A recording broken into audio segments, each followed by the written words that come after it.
해법을 찾는 토론 이슈엔 직설 시작하겠습니다. 정부가 얼마 전 논란이 된 초과 세수에 대한 사용 방안을 내놨습니다. 약 19조 원인 초과 세수 가운데 12조 7천억 원을 소상공인 등 손실 보상에 활용하겠다는 계획을 내놨는데요. 2년 가까이 지속되고 있는 코로나19로 인한 어려움을 겪고 있는 계층에게 과연 단비가 될 수 있을지 지금부터 짚어보겠습니다.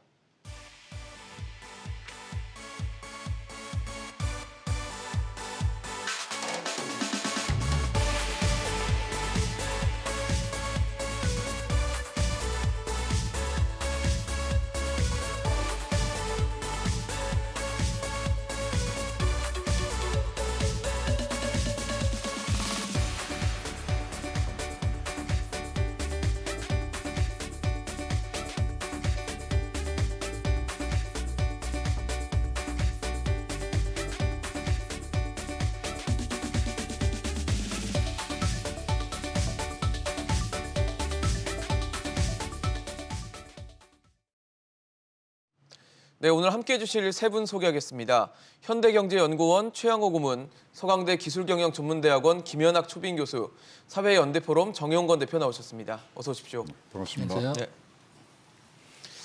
네, 저희가 초과 세수 얘기를 하기에 앞서서 삼성전자 이슈 좀 잠깐 짚고 넘어가 보도록 하겠습니다.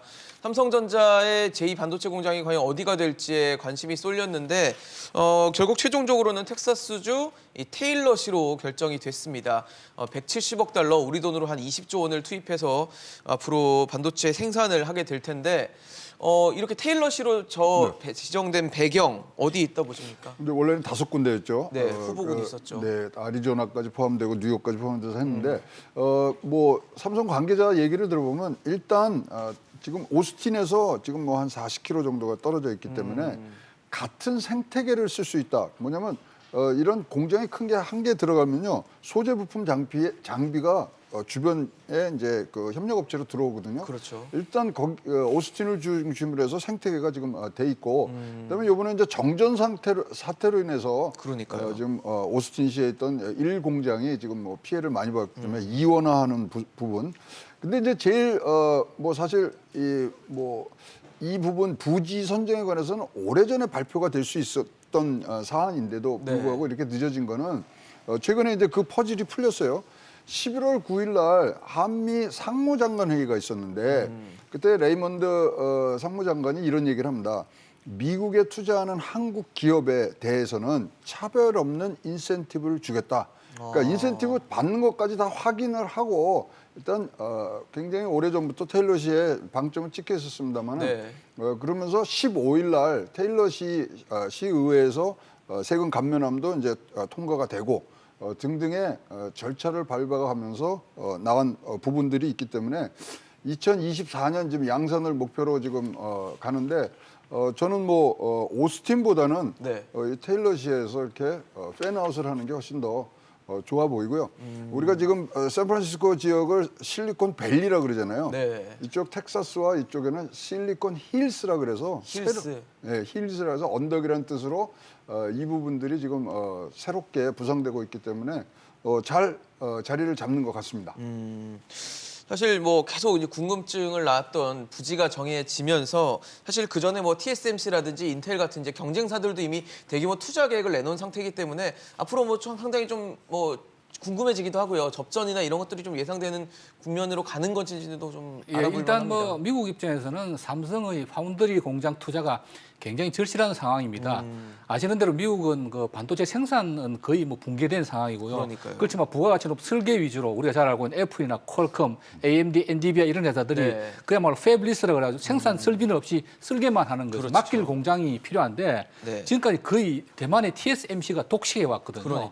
그러니까 어떤 특정 회사에 너무 편중돼 있다는 것도 미국 정부로서 상당히 불안을 느낄 요소인데다가 더구나 최근에 양안 사태를 말미암아서 대만하고 중국하고 뭐 전쟁이 일어날지도 모른다. 그러면 본사가 분명히 타격을 받겠죠. 안 그래도 대만은 물리 경에 기해서 TSMC 자체가 본부에 대만의 본사도 상당히 생산을 타격을 받고 있거든요. 그래서 TSMC를 굉장히 불안한 눈으로 바라볼 수밖에 없고, 그다음에 이제 미국의 인텔이 미국 뭐 자국 기업인 인텔이 있긴 한데 인텔의 뭐 팻 겔싱의 CEO가 자기들도 파운더리 앞으로 뭐 2025년까지 2나노까지 하겠다고 큰 소리 땅땅 치고 있지만 뭐 객관적인 판단에 의하면 TSMC나 삼성을 따라잡을 기술을 단기간에 확보하기 어렵다. 그래서 어떤 미국 입장에서 보면 플랜 B로 네. 만일에 TSMC가 제대로 안 돌아갈 경우에 비해서 대비책이 필요한데 네. 그건 뭐 삼성은 기술력은 아시다시피 뭐 TSMC랑 거의 맞먹는 수준이기 때문에 간절히 바랬던 거고요. 근데 이번에 사실 생각보다 굉장히 결정된 시간이 많이 걸렸어요. 그러니까요. 왜 이렇게 오래 걸렸을까요? 지난 7월 달에 뭐 대통령께서 방미하시고 그때 갔을 때도 발표만 하고 입지는 안 했는데 뭐 여러 가지 그러니까요. 혹시는 혹자는 뭐 이재용 부회장이 풀려날 때까지 기다렸다는 이야기도 있는데 그건 아니고 네. 이 패키지, 베네핏 앞서 패키지라고 하는 네. 것이 굉장히 중요한데 사실은 삼성의 오스틴이 이미 97년부터 공장에 들어가 있었어요. 예. 그래서 그쪽 이 토착적으로 기반 생태계를 말씀하신 대로 구성하고 있었는데 그래서 삼성은 오스틴을 최우선의 그 후보지로 잡았던 것 같아요. 그래서 이제 쭉 땅도 부지도 많이 예. 이미 오스틴 공장 주변에 많이 구입했다고 그래요.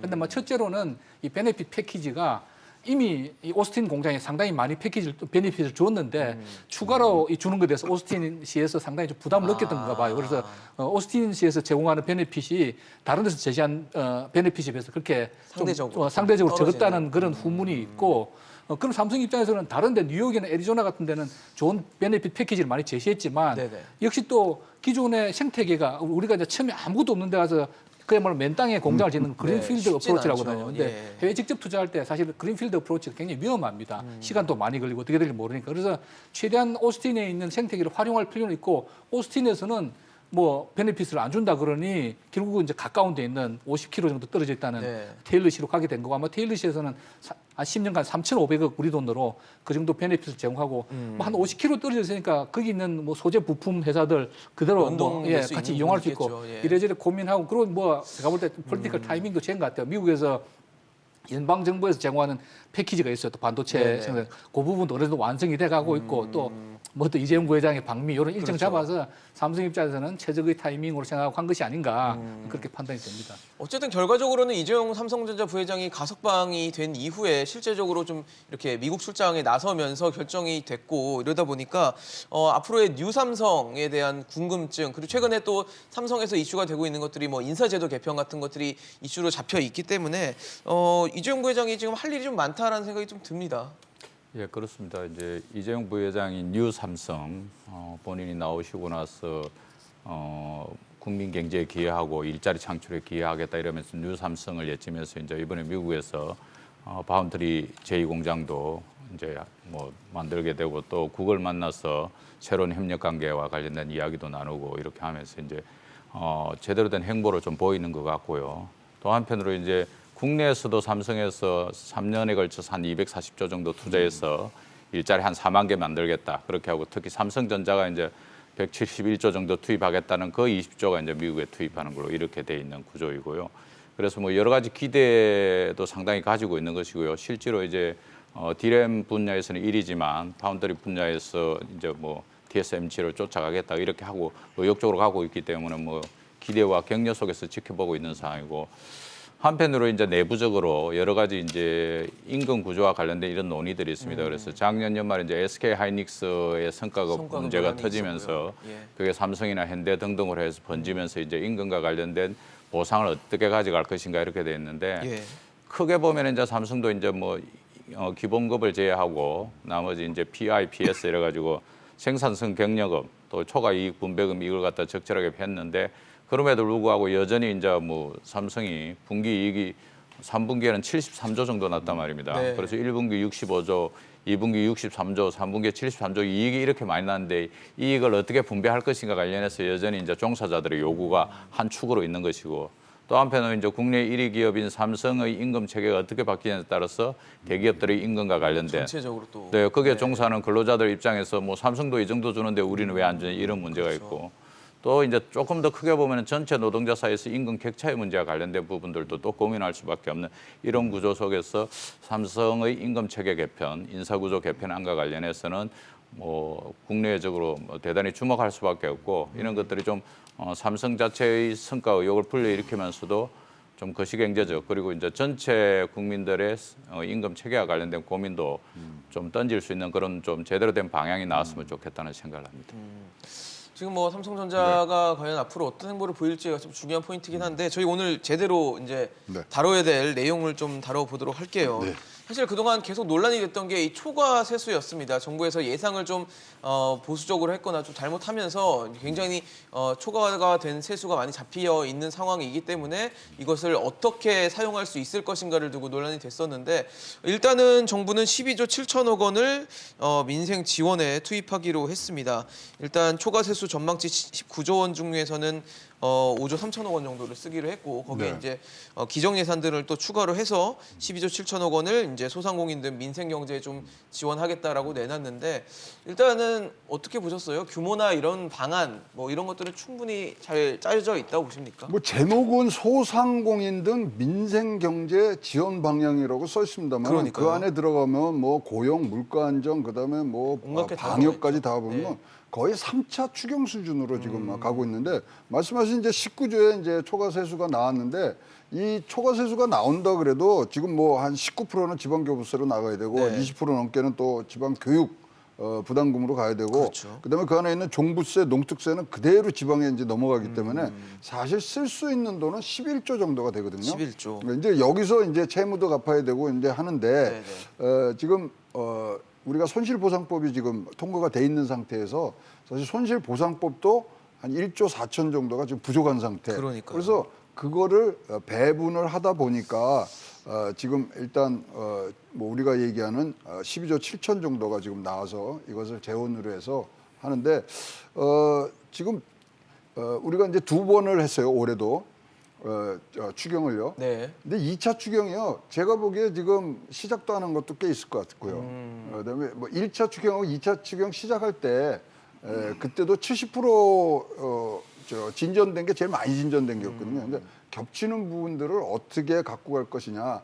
그렇다면 이번에는 이 손실보상에 제외됐던 사람을 위주로 해서 준다 그러는데 뭐 선거철과 겹쳐갖고 여러 가지 조금 이 정책적으로 네. 맞는 것이냐부터 그다음에 이렇게 선별적으로 지급하는 건 잘 됐다. 여러 가지 지금 평가들이 나오고 있는 그런 지금 지원 대책이 나왔다고 보여집니다. 네, 지금 저희가 화면에도 보여드리고 있지만 사실 손실보상의 어떤 부족한 재원을 좀 보충하는데 1조 4천억 원 정도가 들어간다고 하고 이 비보상 대상, 그러니까 손실보상 대상에서 좀 빠져 있는 그런 업종에 대해서는 금융 지원이 들어가더라고요. 이게 뭐 1%대 이제 초저금리로 해서 뭐 2천만 원 정도 융자를 해주거나 뭐 이런 식의 얘기인데 사실 저거는 이제 갚아야 되는 부분이고 그러다 보니까 뭔가 좀 손실보상은 좀 상대적으로 좀 작은 게 아니냐. 혹시 이제 금융 지원, 그러니까 빚으로 연명하라는 거냐라는 반응들이 나오고 있어서 이걸 좀 어떻게 봐야 되는지도 궁금합니다. 그러니까 이게 초과 세수를 가지고 소상공인을 지원하라고 했는데 예산은 뭐 12.7조 중에서 10.8조가 소상공인 지원돼 있지만 실질적인 손실보상은 1.4조에 불과하고 그러니까요. 나머지는 9.4조 중에서 8.9조가 그냥 저금리로 돈 빌려주는 거예요. 예. 이건 뭐 안 갚는 것도 아니고 그냥 정부가 다 회수하는 거예요. 그렇죠. 그러니까 이 돈을 쓰는 상환해야죠. 돈이 아닌데 왜 이렇게 예산 편성해서 그냥 어떻게 보면 외부의 압력에 대해서 그냥 뭐 뭔가 하고 있다는 신용만 한 것이 아닌가 구조 하는 정도는 느낌이 지원한다 뭐 들고요. 이런 식의. 사실 우리가 관심을 갖는 부분은 소상공인 손실보상이잖아요. 그렇죠. 근데 사실 기존에 물론 2차 추경에 1조 원이 있다고 그러지만 합쳐도 2조 4천억이니까 턱없이 부족한 상황인데 뭐 지난 시간에도 우리가 한번 지적했지만 이 기간 자체가 금년도 3, 4분기예요. 근데 정말 큰 데미지는 작년 초에 사실상의 봉쇄에 가까울 정도로 영업을 제대로 못해가 소상공인 그렇죠. 굉장히 피해를 많이 입었는데 예. 그래서 이런 방구도 없고 지금 사실 7월 달부터 피해라고 하는 건데 7월 달부터는 제한적이나마 영업을 다 했거든요. 그러니까 기본 산정액 자체가 적을 수밖에 없는 거예요. 그리고 산정 공식도 보니까 이 2019년까지 자료가 있으니까 그죠? 2019년 자료 가지고 일평균 매출 감소액 곱하기 2019년 영업이익률에다가 매출액 대비 인건비 임차료 비율에 곱하기 일수 곱하기 80%. 그러니까 80%만 보상해 주는 건 이해를 하겠어요. 그다음에 이제 일평균 매출 감소액도 그건 나오겠죠. 그 네. 2년 전에 자료가 있어요. 근데 문제는 뭐냐면 곱하는 이 숫자가 문제인데 매출 대비 임금비 임차료 지금 보면 소상공인 되게 자기가 직접 고용은 없는 소상공인 늘어나잖아요. 그렇죠. 자기가 직접 한 건 임금비가 안 나오잖아요. 안 나오죠. 그 본인이 열심히 노력 봉사한 거는 안 나오고 임차료는 뭐 나오겠죠. 근데 영업이익률 같은 경우도 소상공인들의 영업이익률이라고 하는 게 어떻게 산정하는지는 모르겠어요. 그러다 보니까 막상 손실은 1억 이상 났는데 보상은 한 2, 300만 원밖에 안 된다라고 한 아우성이 난 거고 네. 정말 저는 이런 부분이 실제로 다른 부분 이렇게 뭐 구색 맞추기용이 아니고 제대로 예산상의 어려움이 있다 할지라도 실질적인 도움이 되게끔 해줘야 되는데 이렇게 지금까지 지급된 게 52만 7천 건에 1.5조를 지급했다고 그러는데 사실 1.5조를 52만 나누면 한 300만 원 되나요?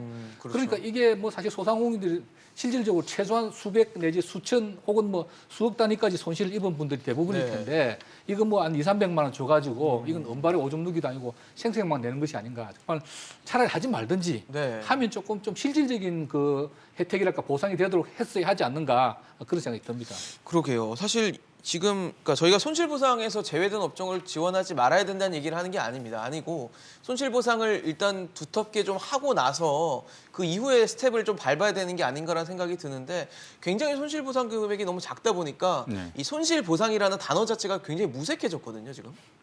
그렇습니다. 사실은 손실보상제에 대한 기대는 자영업 소상공인들이 다 엄청나게 기대를 하고 있었는데 실제로 지난 2차 추경에서 1조 했단 말입니다. 그래서 뭐 모든 전문가들이 그것으로 도대체 뭘 하겠냐 했는데 결국 뭐 80%를 지급했는데도 불구하고 2조 4천억이 들어가지고 이제 1조 4천억이 추가된 상황인데 지금 이제 초과 세수가 뭐 3분기까지 59.8조, 60조 가까운 금액이 되고 뭐 올 연내에는 뭐 한 50조 정도 될 거다 이렇게 보고 있고 실제로 2차 추경 이후에 19조가 더 늘었는데요. 이 돈과 관련해서는 좀 제대로 해주리라 기대를 하고 있었는데 지금 뭐 내용을 보면은 금융지원 8.9조 등등 해가지고 좀 많이 하는 것처럼 됐지만 사실은 그게 아니다. 사실은 그게 아니다. 실제로 보면은 전체 19조 중에서 지금 지방교부금으로 나가는 게 40% 정도 됩니다. 그럼 11조 4천억 남아요. 거기다가 이제 국채 2.5조 그걸 갖다 갖고 그다음에 또 3.6조 3조 6천억은 이월시켜버려요. 아, 잉여금으로 넘긴다는 그래서 남은 게 이제 겨우 5조 3천억이 남는데 그중에 앞서 말씀드린 대로 1조 4천억은 이미 손실보상에 써버렸단 말입니다. 그래서 이제 3조 9천억 정도 남은 금액으로 이제 나누려 하니까 실제로 용이치 못한 거죠. 그래서 금액이 얼마 안 되니까 결국 하는 것이 대출을 해주겠다. 이런 식으로 하는 거죠. 그래서 한 사람당 지난번에 이제 제외했던 장례식장, 결혼식장 등등 해가지고 장소하고 인원을 제한했던 경우에 대해서 대출을 해주겠다 해가지고 그게 이제 10만 명에 대해서 2천만 원씩 해주겠다 이런 겁니다. 그런데 대출이라는 것이 실제로 현장에서는 쉽지도 않는 것이고 그래서 정부가 지원하는 것이 2천만 원에 뭐 그러니까 이제 우리가 코펙스에서 은행이 빌려오는 돈이 1.1호 정도 됩니다. 최근에 금리 올라가지고. 그런데 이제 대출 금리가 3.37 정도 되니까 한 2% 정도 차이 나는. 그래서 2천만 원 빌리면 정부가 이제 40만 원 지원해 주는 겁니다. 40만 원. 소상공인한테 겨우 40만 원 지원해 주면서 뭐 8.9조를 갖다 지원하는 것처럼 이렇게 이야기하고 이거 40만 원을 지원을 받으려 해도 대출을 받아야 되고 또 한편으로 이제 프로세스가 되게 복잡한 거죠. 또 은행 입장에서는 반드시 담보가 있거나 아니면 이제 신용보증기금이나 기술신용보증금에서 이걸 갖다가 개런티를 받아와야 돼요. 그래서 그 수수료도 또 내야 되고 이렇게 되면 실질적으로 지원하는 금액은 많지 않은데 금액은 되게 부풀러 가지고 엄청나게 지원하는 것처럼 이렇게 이야기하고 있고 이제 하나 뭐 이제 전기세 뭐 이제 부담경감 80만 명에 대해서 뭐 전기료하고 그다음에 이제 뭐 산재보험료를 갖다가 50% 30% 삭감해 주겠다 이렇게 되어 있고요. 실제로 이제 지역 상권 회복을 위한 뭐 지역사랑 상품권 전 1조 뭐 1,000억 정도 이렇게 지원하는 걸 해가지고 사실은 너무 내용이 없는 것이 하나이고요.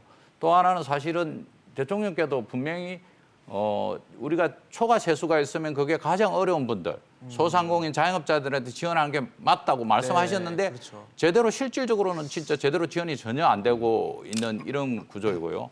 또 초과 예산과 관련해서 오차율이 17.9%였지 않습니까? 이것과 관련해서 홍남기 부총리 아직까지 제대로 사과하지 않았습니다. 그냥 고의적이지는 안 했다 이 정도였는데 이것과 관련해서 대통령이 정확하게 질책하고 소상공인에 대해서 제대로 지원을 하라고 그렇게 말씀을 하셔야 되는데 그 부분이 안 하니까 소상공인들은 지금 여전히 뭐 나락에서 빠져나오고 못하고 있는 거죠. 저희 19조 원을 어떻게 지금 구성되어 있는지 다시 좀 보여주시면 저희가 설명을 좀 드릴 수 있을 것 같은데 지금 이게 초과 세수가 19조 원이 남아서 이걸 어떻게 쓰느냐를 지금 이렇게 짜여져 있는데 최 고모님 제가 이게 우문인지는 모르겠습니다만 꼭 세계 잉여금을 둬야 되는 겁니까? 아니면 국채 물량 꼭 줄여야 되는 겁니까? 뭐 법으로 정해져 있는 거예요. 국가재정법에 의해서 지방교부세들은 지금 내려가야 되고요. 그다음에 잉여금은요? 우선적으로 국채 우리가 이제 채무를 먼저 갚는 부분들인데 저게 이제 뭐 그렇게 쭉 내려온 거죠. 그래서 저거는 뭐 꼼짝달싹 못하게 저거는 저건 정해진 상황이기 때문에. 그럼 남은 예산에서 어떻게 쓸 수 있는 거를 이제 좀 배분을 그렇죠. 좀 잘했어야 된다는 근데 얘기네요. 예산 조정을 하려면 또 그거는 기재부에 또 뭐 이 동의를 얻어야 되는 네, 부분들이 있기 때문에 그렇죠. 그 지금 본 예산 하고 있는데 그 들어갈 틈이 없기 때문에 지금 뭐 두 분이 말씀하신 것처럼 굉장히 겉으로 봐서는 야 이거 그러게요. 19조 뭐 이렇게 단비가 남는다 오는 줄 그러고. 알았더니 예. 이게 안 돼요. 지금 이렇게 되면 손실보상법에서 하한액이 있어요. 10만 원을 주거든요. 하한이 10만 원인가요? 10만 원. 근데 10만 원을 지금 보상 대상 업체가 지금 80만이 지금 뽑혔어요. 네. 그 중에 지금 14.6%가 지금 여기에 해당이 됩니다. 하한에 예, 하한에. 10만 원 받는 예, 거예요? 그럼 세 달치를 분기별 그러니까 세 달치를 한 달에 3만 원 주는 거예요, 지금. 그것밖에 안 돼요. 그게 손실 보상이죠. 예, 그리고 지금 7월 7일부터 9월 30일까지가 기준으로 지금 주고 있는 거거든요. 네. 그래서 이거는 굉장히 지금 뭐 조금 두텁게 진짜 필요한 곳에 가느냐에 대해서는 뭐 처음이라서 뭐 그런 핑계를 대기 전에 충분한 시스템을 마련해야 되는데 사실 시스템도 11월 중순이면 이게 다 지원책 마련한다 그랬는데 지금도 잘 안 나와 있고 이거 뭐 우당탕탕 거리고 있고요. 네. 물론 1억 상한액입니다. 10만 원에서 1억인데 1억을 받아가는 이 자영업자들도 있습니다. 330곳이 지금 뭐 그거를 수령할 수 330곳. 있다는데 네. 그것도 세 달로 나누면요 3천만 원이에요 한 달에. 그러네요. 그러면 1억 정도를 지금 손해를 뭐 입는 업체라면 그 피해는 지금 받는 것보다 훨씬 더 많은 피해를 입었을 것이다. 과연 도움이 될 것인가? 이런 것들은 뭐 진짜로 다시 한번 복귀를 하는 과정에서는 꼭 집어내야 될 부분이라고 생각합니다. 10만 원 받는 자영업자들은 이 10만 원이 들어오면 무슨 생각을 할까요? 그러니- 10만 원 받아서 그러니까요. 네. 아까 제가 말씀드린 이 공식에 문제가 있는 거예요. 네. 매출 감소액을 인정해서 거기다 꼽혔는데 영업이익률하고 인건비 임차료 지불하는데 소상공인들이 우리가 뭐 매월 여기서 보고 있지만 그 고용원이 있는 그 자영업자들이- 자영업의 경우에는 임금 지불한 게 있겠죠. 그렇죠. 그런데 1인 업주 같은 경우에 자기가 스스로 임금비 지불하지 않잖아요. 그리고 그냥 고용원이 있다가 없어진 분들도 되게 많잖아요. 그러니까요. 그 제가 볼 때는 그 정확하게 어떻게 산정하는지는 모르겠지만 아마 이 반영이 안 됐을 거라고. 그러면 그 정주가 하는 거는 그 최소한 그럼 최저임금이라도 인정해 준다든지 그러게요. 그죠? 그런 수준 예. 해야 되는데 고용원이 없는 경우에는 임금비 인정을 못 받을 거예요. 자기가 뭐 노력봉사하는 거니까. 그러다 보니까 1억 손실 났는데 200만 원밖에 못 받고 저런 일이 생기는 거고. 그래서 이 손실 산정 공식 자체가 현실적이지 않다라고 하는 거고요. 그다음에 이제 보상 안 해주는 아까 말씀드린 손실 보상 비대상 업종이 있습니다. 그런 부분은 금융 지원만 한다고 그랬는데 사실은 뭐 총리께서 저런 부분을 현금으로 보상하기 어렵다고 하는데 어려울 건 뭐겠어요. 다만 이제 지금 보상해주는 손실보상 업종은 80%를 인정해 주는데 그런 비업종 같은 경우에는 제가 볼 때 뭐 80% 과하면 50%라든지 그 뭐라 그럴까요? 그 비중을 조금 낮추되 결국 아쉬운 거는 현금 보상이거든요. 우리 뭐 위원장도 말씀하셨지만 네. 실제로 이미 이 분들이 빚이 많아요. 빚이 많은데 그럼요. 가서 또 추가로 융자를 하는 것도 굉장히 부담스럽고 이자율이 낮다 그래도 그건 언젠가는 갚아야 될 돈이잖아요. 그리고 실제로는 현장에 가보면 또 대출이 쉽지가 않아요. 그렇게 그렇죠. 이거저거 따지니까. 네. 그러니까 결국 이건 생색내용밖에 안 되고 저는 그 손실 대상 비대상 업종 뭐 예식장 같은 이런 경우에도 네네. 그냥 그 보상 비율을 좀 낮춘다 하더라도 현금 보상을 하는 것이 제일 깔끔하지 않는가. 그래야 뭐 좀 숨통이 튈 그렇죠. 텐데. 어떻게 유용할 수 있을 텐데. 뭐 이 느낌은 제가 이 공식이라든지 하고 있는 거 보면은 마지못해서 정말 이 어려운 자영업자들의 정말 진심으로 도움이 되는 것이 아니고 하도 뭐 국회의원들 법안도 만들고 여기저기 사회적 압박이 심하니까 네. 뭐 형식적으로 이렇게 뭔가 하고 있다는 걸 보여주기 위한 생색용 내기 아닌가 네. 그런 생각이 좀 듭니다. 여기 해당되는 분을 잠깐 만났는데요. 네네. 그럼 이제 2천만 원을 받잖아요. 네. 그러면 이제 갚아야 될 돈이라는 걸 인지는 하고 있지만 2천만 원이 이렇게 뭐 영업을 유지하시는 분들은 금방 없어지거든요. 그럼요. 그럼 여기에 지금 뭐가 빠졌냐면 추가 대출이 되느냐가 지금 안 나와 있어요. 그러면 그게 장사가 안 되면 또 받아야 되는데 그 문제. 그다음에 지금 계속 정부에서는 법을 통해서 소상공인들의 손실 보상을 한 최초의 국가가 우리나라라 그러는데 네. 법 없이도 미국은 500만 불까지 해줘요. 일본은 지금 60만 원까지 지금 한 달에 지금 주고 있거든요. 그래서 법이 아니라 얼마나 이 소상공인들의 지금 어려움을 공감하고 도움을 주려고 하느냐가 더 중요한 얘기가 아닌가 이렇게 싶습니다. 네, 사실 저희가 이제 초과 세수에다가 기정 예산해서 12조 7천억 원이 소상공인들에게 혹은 민생 경제에 이제 투입이 된다고 해서 이번에는 그래도 좀 규모가 들어가는구나라고 생각을 했는데 막상 뚜껑을 열어보니까 지금 그러니까 금융 지원 쪽이 굉장히 많이 치중돼 있는 부분들을 확인할 수 있다 보니까 이거를 차라리 금융 지원하고 좀 소상공인 직접 지원하고 좀 바꿨어야 되는 게 아닌가라는 생각이 들거든요. 그렇습니다. 결혼식장 규모를 한번 생각해 보시고 장례식장 같은 게 규모를 한번 생각해 보십시오. 그동안 인원 제한으로 인해 가지고 제대로 뭐 못한 거 아닙니까? 못했죠. 못했는 예. 그런 상황에서 대출 2천만 원 받아가지고 한 달 뭐 필요 경비로 쓰면은 될까 말까 하는 그런 구조인데 그거 뭐 겨우 해줘가지고 뭐 소상공인 해결한다는데 지난번에 홍남기 경제부총리가 이런 전국민 재난지원금 논란이 있었을 때, 네. 그거 절대 줄 수가 없다. 소상공인들한테 제대로 지원하기 위해서 쓰겠다. 이렇게 해가 소상공인이 뒤에 숨었단 말입니다. 그래서 그러면 소상공인한테 제대로 지원할 것인가 관련해서 지켜봤는데 소상공인에 대한 지원은 없고 그냥 대출해주겠다는 것뿐이거든요. 그것도 신용보증이나 또는 뭐 기술 침보 가가지고 보증서 끊어와야지 해주는 그럼요. 것이고 보증이 있어야겠죠. 그렇지 않으면 사실은 이미 대출 받아가지고 더 대출 받기도 어렵습니다. 지금 현재 자영업자 대출이 뭐 2분기까지 잔고가 지금 858조 정도 되는 규모이거든요. 네. 여기서 추가적으로 이제 뭐 가계대출 줄이라면서 사실상 이게 이제 대출은 기업 대출로 들어가지만 냉정하게 보면 가계대출 수준이거든요. 네. 그런데 가계대출 줄이라 하면서 또 여기는 대출을 받아가지고 얘네들 연명하라 이렇게 해가지고 모순적인 정책과 제도를 갖다가 제출하고 있는 것이고요. 이 전면적인 생각을 바꿔야 되는데 제가 봐서는 예산과 관련해서 행정부가 특히 기재부가 너무 많은 권한을 가지고 있어요. 이게 국회의 역할이라는 것이 거의 없는 겁니다, 지금. 사실은 근대 국가가 생기고 나서 첫 번째의 그 가장 강력한 권한이 납치와 관련해서의 권한을 의회가 가져온 겁니다. 네. 영국에서 그래서 사실은 명예혁명이 일어나고 대표 없이 가시 없다. 우리한테 세금 때리려면 우리가 대표가 들어가야 된다 할 정도로 의회는 가장 강력한 권한이 예산과 관련해서 통제할 수 있는 권한인데 지금 보면은 거의 아까 말씀하신 대로 3차 추경에 가까운 규모인데도 불구하고 그것을 홍남기 경제부총리의 발표로 끝나는 거예요. 돈이 어디에서 얼마큼 필요한지와 관련해서는 실제로 지금 현장이 가장 잘하고 있고 그보다 조금 더 잘하는 것이 사실은 국회의원들이 현장을 자주 방문하고 의회가 자주 방문하는 거 아는데 그냥 경제부총리가 자기 하고 싶은 대로 하는 거예요.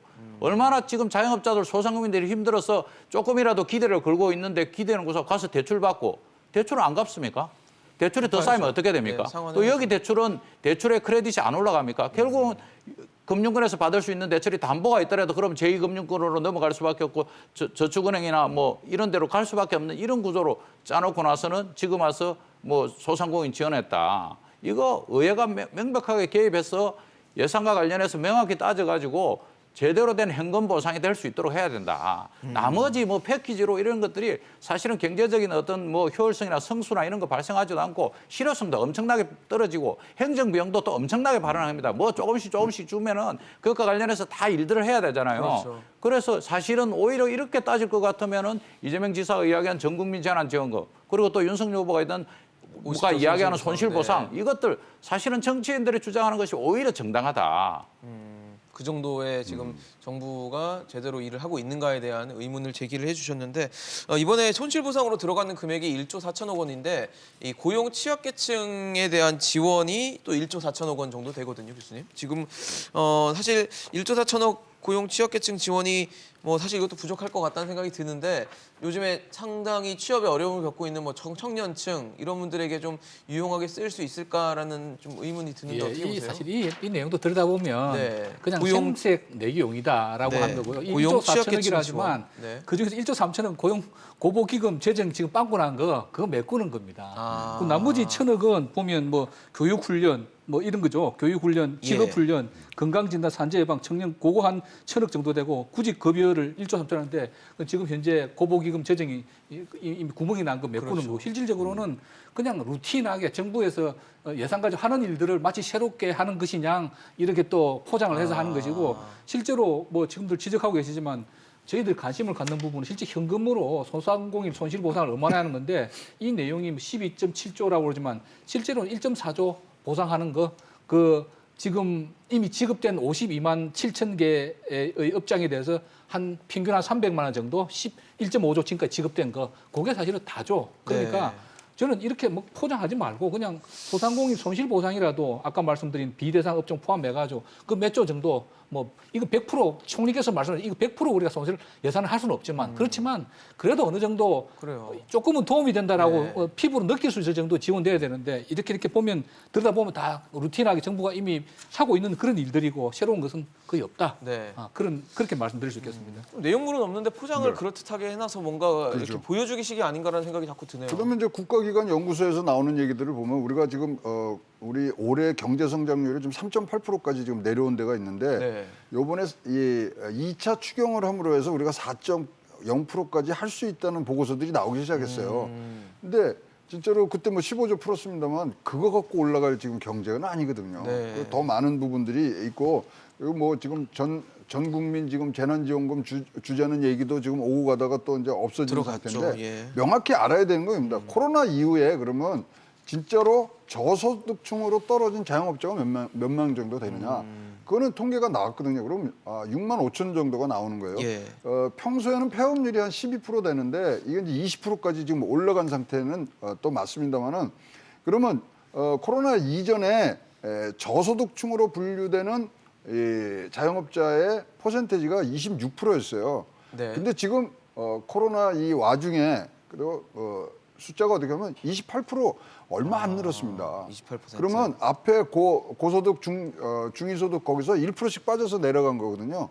그거를 마치 이거 지금 뭐 12조 정도를 풀어서 큰 일이 난 것처럼 이렇게 할 이유가 없어요. 지금 현재 이렇게 되면은 지금 문재인 정권에서는 이제 추경을 네. 지금 4년간 9차례 한 거거든요. 그렇군요. 예. 그러면 그 금액만 해도 140조 정도 좀 예. 돼가는데 노무현, 이명박, 박근혜 정부 다 합해도 사실은 90조밖에 안 됩니다. 그러니까 너무 이거를 남발을 해서 이게 자꾸만 이렇게 남발을 하면은 효과도 떨어져요. 그렇죠. 그래서 이제는 우리가 이제 정권을 바뀌는 그런 과정에 있는데 이런 것들을 모아서 한 번에 굉장히 시장에 충격을 줄 수 있을 정도의 네. 큰 덩어리가 가야지 뭐 이렇게 나눠서 주는 거는 굉장히 지금 뭐 예산 낭비뿐만 아니라 효과도 없는 상태로 지금 전환되지 않겠느냐 이렇게 보여지는 거죠. 아무래도 지금 정부에서 과연 제대로 이 소상공인들 지원을 하고 있는지에 대해서 저희가 의문을 제기해드리고 있는데 이러다 보니까 자연스럽게 정부에 대한 뭐 신뢰도가 좀 낮아지면서 이제 국회나 이 외부 쪽으로 또 시선을 돌리게 됩니다. 그러다 보니까 최근 뭐 대선 시즌이기도 해서 대선 후보들의 경제 관련 공약에도 관심이 쏠리는 상황인데 사실 이재명 민주당 대선 후보가 최근에 계속까지 밀었던 거는 이 전국민 재난지원금이었는데 일단 한 발 좀 빼면서 꺼내든 카드가 이 디지털 전환이에요. 디지털 전환을 통해서 대규모 투자를 하고 여기서 일자리를 200만 개 정도 창출하겠다라는 계획인데 대표님 어떻게 보셨어요? 디지털 전환을 하면 이렇게 일자리가 많이 만들어지고 지금 우리가 한파를 겪고 있는 고용시장에 좀 온기가 들어올 수 있다라고 보십니까? 예, 이제 어저께 대전에서 디지털 전환과 관련해서 공약을 발표하시고 디지털로 전환해서 일자리를 갖다가 200만 개 정도 창출하겠다 이렇게 말씀드리는데 방향성과 관련해서는 뭐 디지털 전환과 관련해서 이개를 모두 가지고 있지 않는 것이죠. 실제로 뭐 지금 AI라든지 또는 뭐 지금 메타버스라든지 네, 다양한 IoT도 방식의 있고요. 가상현실, 증강현실 등등 해가지고 새로운 세상으로 가는 데 있어서 우리의 역할이 크고 실제로 이제 제국주의 영토 확장하듯이 그렇게 지금 나가고 있는 상황에서 우리도 충분히 그렇게 가야 된다고 이재명 후보께서 포커스를 맞춘 거는 고구려 기병처럼 신속하고 초원을 달리겠다 이런 식으로 내가 하면은 정말 제대로 할 수 있다는 이런 것에 초점을 좀 훨씬 맞추신 것 같고요. 거기서 이제 뭐 투자가 한 131조 정도 투자해서 일자리 200만 개와 관련한 이야기가 나왔는데 저는 뭐 일자리 200만 개에 초점을 맞추기보다는 어떻든 디지털로의 전환 그리고 가상현실이라든지 AI라든지 사물 인터넷이라든지 이런 방향성과 관련 우리가 할 수 있는 이런 부분 그래서 인프라를 구축하고 또 앞에 이제 산업과 기업의 성장 동력을 갖다 확보하고 네. 그런 과정에서 디지털 주권을 가져오겠다. 특히 또 이재명 지사가 이야기하는 것이 이 국민들이 제대로 디지털과 관련해서 개입할 수 있는 거, 디지털과 관련해서 불평등이 없어지는 이 주권과 관련된 이야기, 이 방향과 관련해서 충분히 공감하고 있고 이제 일자리와 관련된 부분들은 여전히 이제 최근에 노동과 관련된 공약이 사라져가지고 가장 큰 무였는데 처음으로 이제 일자리와 관련된 공약이 나왔는데 이 부분과 관련해서는 200만 개가 정말 가능할지, 정말 달성할지 그것이 방향성을 이야기하는지와 관련해서 조금 더 토론이 필요할 것 같습니다. 네. 저는 저 참모가 워딩을 잘못했다고 봅니다. 아, 왜요? 어떤 지점인가요? 그 디지털 전환은 거스를 수 없는 추세죠. 그럼요. 여기 뒤처지면 우리가 또 글로벌 경쟁에 뒤지니까 당연히 저렇게 뭐 130조 아니라 뭐 1,300조라도 투자해서 디지털 전환을 열심히 해야 되는데 그 디지털 전환은 본질적으로는 사실 고용 감소를 의미합니다. 대표적인 디지털 전환 정책이라 할 수 있는 게 독일의 인더스트리 4.0인데 그게 왜 나왔냐면 독일에서도 우리보다 먼저 인구 감소를 겪고 노동력이 급격히 노화되고 노동자 숫자가 줄어드니까 그걸 감당하기 위해서 인더스트리 4.0 이게 공장 자동화라든지 AI라든지 로봇을 이용한 뭐 그런 거고요. 그거는 이제 디지털 전환의 한 예인데 그래서 사실은 디지털 전환하면 늘어나는 일자리도 물론 있죠. 뭐 프로그래머라든지 개발자라든지 디지털 전환에 핵심적으로 참여할 수 있는 인력에 대한 일자리 수요는 늘어나지만 전통적으로 인간의 노동력이 해오던 그런 일들은 굉장히 많이 줄어듭니다. 기계가 대신하는 거죠. 그래서 이제. 디지털 전환을 하자. 근데 그 결과에서 나오는 결과물은 일자리 200만 개 창출보다는 다른 것이었는데 저렇게 조금은 어색한 워딩이 된 것 같고요. 뭐 저 개인적으로는 일자리를 창출해주기 위해서는 디지털 전환, 뭐 디지털 전환 해야 된다는 말씀드렸고 디지털 전환보다는 정말 우리나라의 고용의 유연성 확보, 그다음 교육 훈련 확대. 예, 왜냐하면 지금 디지털 전환해서 디지털 일자리 많이 생긴다더라도 기존의 재래 공장에서 이를테면 퇴직하신 분들 갈 수가 없잖아요. 그러니까요. 그럼 지금 우선은 자라나는 고등학교, 대학생들 그쪽 교육 강화하는 것도 그다음 직업 훈련 강화를 통해서 디지털 전환 시대에 새로운 일자리에 적응할 수 있게끔 그런 어떤 시스템을 마련하는 거. 그다음에 결국 우리나라 문제가 뭡니까? IMF 이래로 너무 그때 대량 해고가 일어나다 보니까 기존의 노조라든지 에서는 기존 정규직 직원들 중심으로 보호 위주로 노동운동이 가게 되고 그러다 보니까 기업 쪽에서는 비용이 많이 드는 한 번 들어온 정규직은 쉽게 내보낼 수 없기 때문에 점점 고용의 유연성이 떨어지고 새로 구하는 일자리는 알바성, 일자리 쪼개기 그런 계약직 위주로 비정규직 위주로 하게 되니까 안정성이 떨어지고 노동의 그 양극화 현상도 생기고 하는 거고 그래서 이런 고용 시장이 좀 더 유연하게 돌아갈 수 있는 노동의 유연성 확보하는 거고 그다음에 디지털 전환 시대에 맞는 교육 훈련이라든지 그 기술 훈련의 확대 이런 쪽으로 좀 포커스를 맞춰 나가는 것이 맞고 제가 뭐 디지털 전환 정책을 폐망하는 것은 전혀 아니고 해야 된다는 기조 하에 이제 그런 부분이 그게 바로 거죠. 일자리 증가로 일어나지는 않고 일자리 증가에서는 또 다른 뭐 고통스럽기도 한 그런 개혁들이 필요하다는 거죠. 사실 최근에도 뭐 키오스크나 이런 이용하면서 사실 일자리들이 많이 줄고 있는 게 사실이고 저희가 아날로그에서 디지털로 넘어오는 과정 속에서 이 디지털 디바이드 같은 것들이 많이 나타났었거든요. 그러니까 이 부분에 대한 좀 감안이 좀 필요하다는 지적이시거든요. 그럼요. 근데 디지털 대전환 전환 뭐 이런 얘기 어디서 들은 얘기 아니세요? 많이 들었던 거 같아요. 창조경제에 나온 얘기입니다. 그럼 이거 창조경제 시즌2죠. 근데 우리나라 구조가 지금 어떻게 되냐면 신구 간의 산업이 부닥쳤으면 도대체 정부에서 어떠한 대응책도 못 내고 어떠한 해결책도 못 낸 사례들이 너무 많지 않습니까? 타다부터 시작해서 그래서 갈등, 뭐 규제 이런 것들을 지금 소화해낼 수 없는 부분들이 있는데 지금 이 부분은 굉장히 중요한데 양당 후보의 지금 경제 공약을 보면요. 노동이 없어요. 다 일자리로만 지금 얘기를 하는 부분들이 있어서 고용에 있고 노동은 없다. 노동이란 전체 큰 그릇을 갖고 일자리를 담아야 되는데 지금 뭐 일자리 얘기만 지금 하고 있어서 이 뭐 디지털 대전환 많이 듣던 소리고 뭐 폄하해서 죄송합니다만 창조경제 시즌2 같은 느낌 이런 것들이 나오기 때문에 좀 더 촘촘하고 나오는 데 있어서 지금 구체적인 내용은 하나도 없거든요. 그냥 숫자만 던져놨죠. 예, 그런 부분들이 이제 뭐 이 경선 과정에서 많이들 이제 촘촘해지겠습니다만은 이렇게 되면은 지금 뭐 던져놓고 반응 보고 다시 고치고 이거는 준비된 후보들의 자세는 아니라고 생각을 합니다. 사실 말씀을 주신 것처럼 일자리만큼 또 국민들이 굉장히 유혹을 받을 수 있는 공약도 없을 만하기 때문에 아마 대선 후보들이 이 부분에 대해서 포커싱을 하는 건데 윤석열 후보 같은 경우는 지금 일단 민간 주도로 일자리를 좀 만들어 놓겠다라는 계획을 내놓고 있거든요. 그러니까 기업들을 어떻게 활성화시키겠다 뭐 그런 일환인 것 같은데 이건 어떻게 봐야 될까요? 그래서 이제 뭐 일자리 관련한 공약은 지난번 이제 문재인 대통령 출범할 때 뭐 일자리 대통령 되겠다 공약 1호로 들었었는데 일자리와 관련돼서 사실은 코로나19도 덮치고 여러 가지 뭐 논쟁 끝에 사실은 일자리 관련해서 획기적인 성과를 내지는 못했어요. 그러다 보니까 이제 일자리 관련한 요구는 있는데 어떻게 갈 것이냐 바라보는데 사실은 이제 정부가 일자리와 관련해서 창출하는 것은 한계가 있다. 이것과 관련해서 명확히 뭐 동의가 되는 것이고 네. 그래서 이재명 후보의 200만 개나 윤석열 후보의 민간 주도의 그거나 그 명당 결국 민간 합동으로 해서 좀 정부는 마정물 역할을 하겠다 이 정도 수준인데 사실은 일자리와 관련된 숫자의 공약은 국민들이 그렇게 이제 동의는 어려울 겁니다. 아까 청년 일자리 이야기할 때도 정부가 제대로 된 교육 훈련을 시키는 것. 실제로 지금 청년들한테 뭐 아까 1조 4천억 중에서 실업급여로 1조 3천억 나가고 청년 금융 지원은 90억이에요, 90억. 청년과 관련 일자리. 청년들이 예를 들어서 대학을 졸업하거나 학교를 졸업하고 나왔을 때 네. 제대로 된 직업 훈련을 시켜줘야 되는 거죠. 취직이 안 되면. 그래서 요즘 가장 뭐 핫하다는 코딩.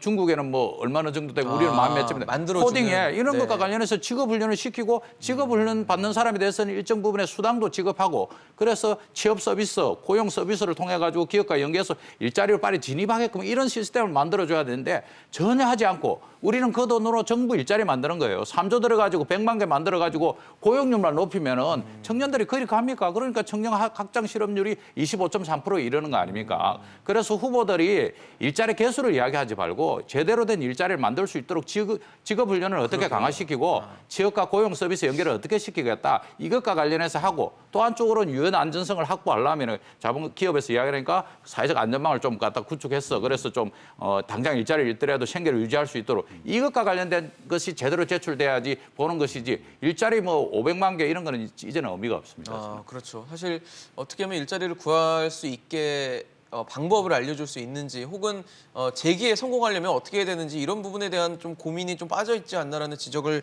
해주고 계십니다. 사실 앞서 말씀을 드렸던 것처럼 재난지원금이 계속 이슈였다가 좀 빠지면서 최근에 또 지역화폐 예산이 논란이 되고 있어요. 지금 정부에서는 일단 국회에서 제출한 예산안을 통해서 이 지역화폐 발행하는 지원 예산을 뭐 77%를 줄였더라고요. 그래서 2,400억 원을 편성을 했는데 아마 이재명 후보 측에서는 이 지점이 굉장히 좀 뼈아픈 부분일 것 같습니다. 많이 활용하겠다는 게 일단 기본 방침이기 때문에. 예, 지역화폐는 지역화폐 나름대로의 그 가치와 효용성이 있습니다. 그래서 저는 개인적으로 중앙정부 예산으로 지역화폐를 지원해야 된다는 것에서는 그 논리적인 근거를 찾지는 못하겠어요.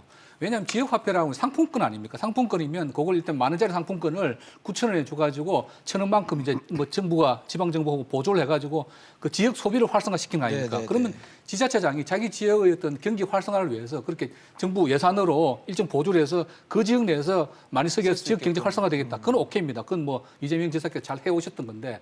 자, 근데 중앙정부 차원에 그 이야기가 달라지는 거거든요. 왜냐하면 화폐라고 하는 건 화폐 성수가 있어요. 널리 통용될수록에 뭡니까? 그 가치가 올라가는 거거든요. 이를테면 우리 국민이 어떤 뭐 강원도에 갔는데 그 지역 화폐를 가지고 강원도에서만 쓰는 것보다 여행하고 왔는데 지역 화폐 좀 남았어요. 그러면 경기도에도 쓸 수 있고 제주도에 쓸 수 있으면 그러면 국가적으로 볼 때는 그게 훨씬 투자 성수 효과가 올라와서 돈이 잘 쓰이는 거거든요. 예. 그래서 저는 지역 화폐를 굳이 기존 또 화폐가 있는데 중앙정부가 뭐 특정 지방이 아니고 중앙정부 예산은 국민 전체의 어떤 경기 활성화를 위해서 써야 되는 거고요. 뭐 지자체 입장에서는 지자체가 예산을 활용해가지고 그거 하는 건 전 좋습니다. 그 바람직한 거라 생각하는데 굳이 중앙정부가 그럼 결국은 제로섬이 아니죠. 마이너스 섬이죠. 왜냐면 서로 어차피 정부 돈 나가는 거예요. 차라리 그 돈 지원하는 가지고 직접 그냥 경기 활성화를 해서 뭐 세제 혜택을 준다든지 그런 것이 말씀하신 중간에 관리 비용도 줄이고 지역화폐 찍어내고 그러면 또 돈 많이 들잖아요. 돈 들어가죠. 그러니까 그게 훨씬 나은데 저는 지역 자치단체 내 차원에서 뭐 그런 거 하는 건 자기 지자체 판단해서 얼마든지 좋은데 그걸 굳이 중앙정부 차원에서 그걸 하는 거는 큰 제로섬도 아니고 저는 마이너스섬 게임인데 정부 예산 낭비하는 거라는 개인적으로는 그런 생각을 가지고 있고요. 그래서 그런 부분 뭐 우리가 정부 비판을 많이 하지만 저는 제가 뭐 기재부 장관이라 하더라도 이건 정치인데 지역자치단체 설득해서 필요하시면 지자체 예산을 하시라. 중앙정부 예산은 더 쓸 데가 많다. 차라리 그 돈 가지고 저는 아까 중소상공인들 그냥 손실보상금 지원하는 게 낫겠다는 생각입니다. 그 말씀하신 대로 지금 우리나라의 기초광역단체가 243개가 있어요. 그 중에 몇 개가 지역화폐를 쓰냐면 226개가 지금 쓰고 있습니다. 94%. 그럼 광역을 받으면 어디든지 가서 쓸 수 있고 지역은 받으면 거기만 써야 되고. 근데 이게요 원래 법적으로 문제가 있습니다. 화폐란 말을 쓰면 안 돼요. 한은법 47조에 보면 화폐 발행권은 한국은행에 있대요. 아, 고유의 권한이다. 예, 근데 이거를 지금 정치권이고 이 부처에서도 아무런 지금 뭐 꺼리낌 없이, 물론 지역사랑 상품권이라는 이름이 또 따로 있지만 지역화폐라는 얘기를 쓰면 안 되고요. 만약에 유사화폐를 제조 유통시키면 형법 221조에서 이거 3년간 감옥 가야 되거든요. 그래서 아까 지금 이 지역화폐 폐해에 대해서 잘 설명을 해주셨는데, 이걸로는 진짜 뭐 이런 표현이 좀 과할 수 있습니다만 속곱장난하듯이 그 지역에서 잠깐 일어나는 거지 국가 전체의 발전을 보고서 하는 분들은 아니고요. 지금 이제 이게 너무나 많이 나오니까 폐해도 많습니다. 현금 깡 100만 원어치 받아갖고 이거를 이거 깡해주는 사람한테 95만 원 하면 그 사람은 가서 또 100만 원을 받아요. 그러면 그렇죠. 10만 원이 되고 지금 8% 정도를 행안부에서 보조해주고 있거든요. 이거 지역화폐, 저는 뭐 법적인 문제부터 이런 효능성에까지 지금 그 단계를 넘어선 부분들이 왔기 때문에 적절한 제재와 규제가 있어야 된다고 생각합니다. 네, 알겠습니다. 오늘 뭐 여러 가지 좀 이슈를 다뤄봤는데 가장 큰 거는 이 초과세수를 어떻게 활용하느냐였습니다. 과연 소상공인들이 본인들이 겪은 손실을 보상받고 있다라고 생각할 만한 금액인지 정부와 여당 그리고 국회는 좀 생각해 주시기를 기대하겠습니다. 오늘 최양호 고문, 김연학 교수, 정영권 대표와 함께했습니다. 이슈앤직설 오늘 준비한 소식은 여기까지입니다. 지금까지 시청해 주신 여러분 고맙습니다.